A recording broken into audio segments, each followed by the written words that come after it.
On est toujours en course. Vous voyez comme moi que c'est très serré. On veut un résultat positif et on sait que pour se qualifier, il faudra faire le plein ou presque. On a autant de chances que les autres. Simplement, il faut qu'on arrive à tenir la distance tout au long d'un match.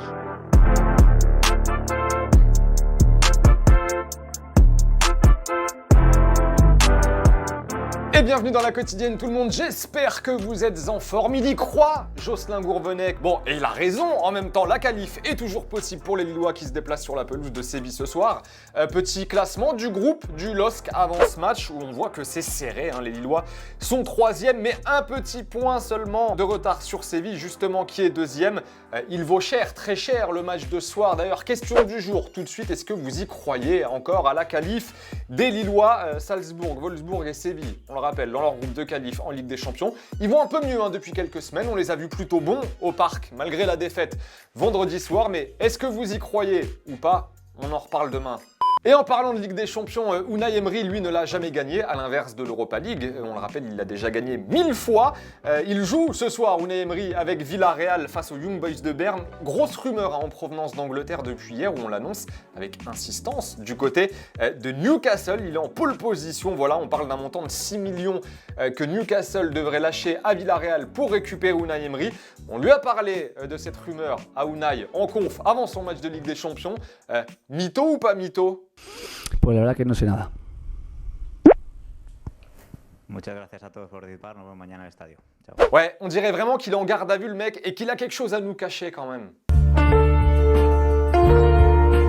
Et pour en finir sur la Ligue des Champions, bravo à certains supporters, si on peut appeler ça des supporters, de Bergame, qui hier, en étant cagoulés, ont attaqué un pub où se trouvaient des fans de Manchester United.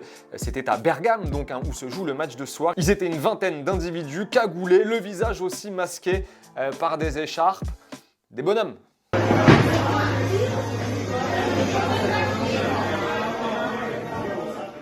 Et c'est officiel, depuis ce début d'après-midi, Antonio Conte est le nouvel entraîneur de Tottenham. Il remplace Nuno Espirito Santo, dont les derniers mots à la tête des Spurs auront été les suivants le week-end dernier.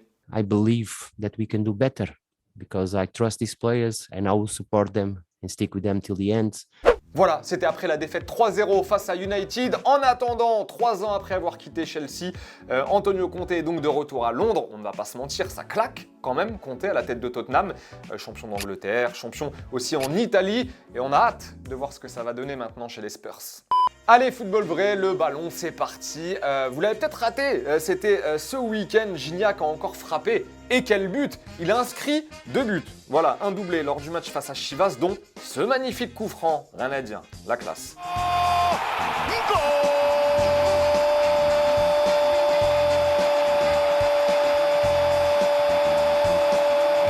Le championnat de Slovénie avec le match entre l'Olimpia et Bravo. Et regardez-moi ce but de Sejlar, voilà.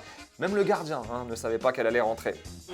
Golazo Svit Sešlar! Prvi gol tega mladeniča u letošnjoj sezoni u kako... Et Académica face à Nacional en D2 portugaise. Et parfois, on se tait et on savoure. Fabio Fontes, que golaço!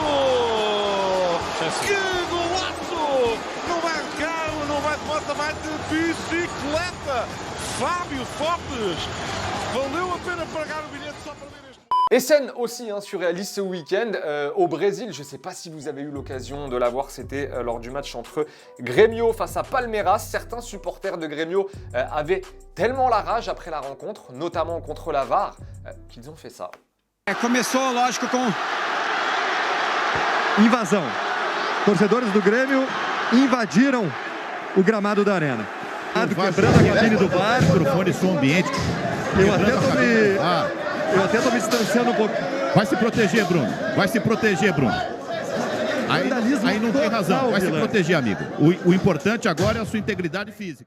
Et grosse pensée aussi aujourd'hui pour Sergio Agüero, à qui on souhaite beaucoup de courage. L'Argentin du Barça, absent au moins 3 mois après avoir ressenti une douleur à la cage thoracique le week-end dernier. On lui a détecté une arythmie cardiaque.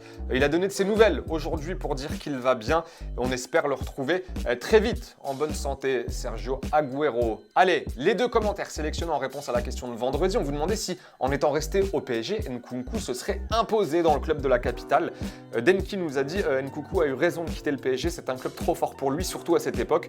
Avec Leipzig, il a eu l'occasion de gagner en expérience. Skyzone nous dit, je pense que Nkunku se serait imposé au PSG, car comme il l'a dit, ce club l'a fait grandir, donc il aurait continué de progresser pour décrocher une place de titulaire. Mais ça, on ne le saura jamais. En attendant, c'est la fin de la quotidienne, les amis, passez une très belle soirée. Rendez-vous demain pour un nouvel épisode. Ciao!